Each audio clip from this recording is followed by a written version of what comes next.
नमस्कार, मैं सर्वहितकारी विद्या मंदिर मालेरकोटला से किरण चोपड़ा संस्कृत अध्यापिका आज आपके समक्ष लेखन सामग्री नामानी लेकर उपस्थित हुई हूँ, जिसको हम इंग्लिश में Sanskrit names of stationery material and writing items कह सकते हैं।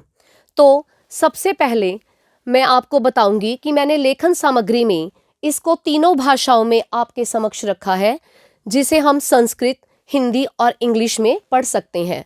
संस्कृत में इसका पहला शब्द है सुधाखंड, जिसका अक्सर हम कक्षा में प्रयोग करते हैं, जिसको हिंदी में चौक और इंग्लिश में अ पीस ऑफ चौक कहा जा सकता है, और इसका संस्कृत उच्चारण है सुधाखंडः।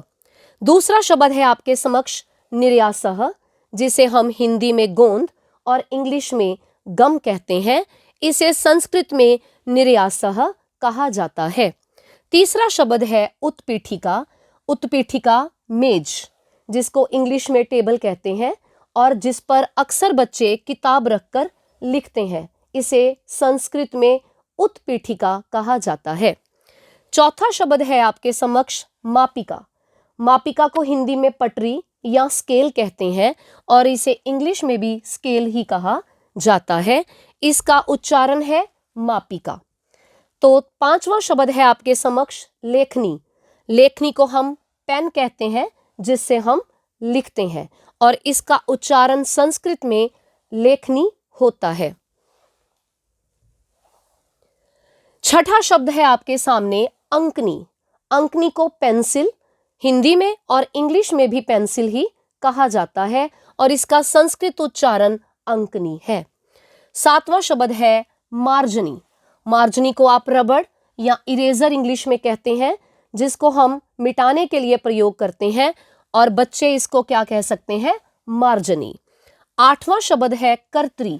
कर्त्री अर्थात कैंची। कैंची को हम इंग्लिश में सीजर कहते हैं और संस्कृत में इसका उच्चारण कर्त्री कहा जाता है। नौवां शब्द है आपके सामने पुस्तकम। पुस्तकम अर्थात किताब, और इंग्लिश में इसको हम बुक कहेंगे, और संस्कृत उच्चारण इसका होता है पुस्तकम। 10वां शब्द है आपके सामने, जैसे आप देख रहे हैं, योजिनी अर्थात जोड़ने वाला यंत्र, जिसको आप इंग्लिश में स्टेपलर कहते हैं। इसको याद करने के लिए आप संस्कृत में लिखेंगे योजिनी। 11वां शब्द है आपके सामने अंतः पेटिका, जिसको आप हिंदी में दराज कहते हैं और संस्कृत में इसको अंतः पेटिका कहा जाता है, और इंग्लिश में इसको हम ड्रॉर कहते हैं। उच्चारण देख लीजिए, अंतः पेटिका। 12वां शब्द है आपके सामने वर्ण लेखनी। जैसे कि ही नाम से ज्ञात होता है कि अलग अलग रंगों के पेन, इसको हिंदी में भी वर्ण लेखनी कहेंगे और इंग्लिश में स्केच पेन, अर्थात यह वर्ण लेखनी कहा जाता है। 13वां शब्द है आपके सामने श्वेत पत्रम, जिसको आप सफेद कागज कहते हैं और इंग्लिश में आप व्हाइट पेपर या व्हाइट शीट बोलते हैं, तो इसको संस्कृत में हम श्वेत पत्रम कहेंगे। 14वां शब्द है आपके सामने कृष्ण फलकम अर्थात श्यामपट, जिसको हम इंग्लिश में ब्लैक बोर्ड कहते हैं और इसको संस्कृत में हम कहते हैं कृष्ण फलकम। और 15वां शब्द है पत्रभारः। इसको हिंदी में भी पत्रभार कहा जाता है और इंग्लिश में इसको हम पेपर वेट बोलते हैं, अर्थात कागज पर रखने का भारी वस्तु जो होती है, तो इसको संस्कृत में हम क्या कहेंगे?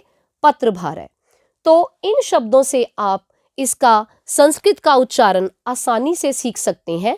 आप इसका अभ्यास कीजिए और इसका उच्चारण शुद्ध रूप से कीजिए। धन्यवाद।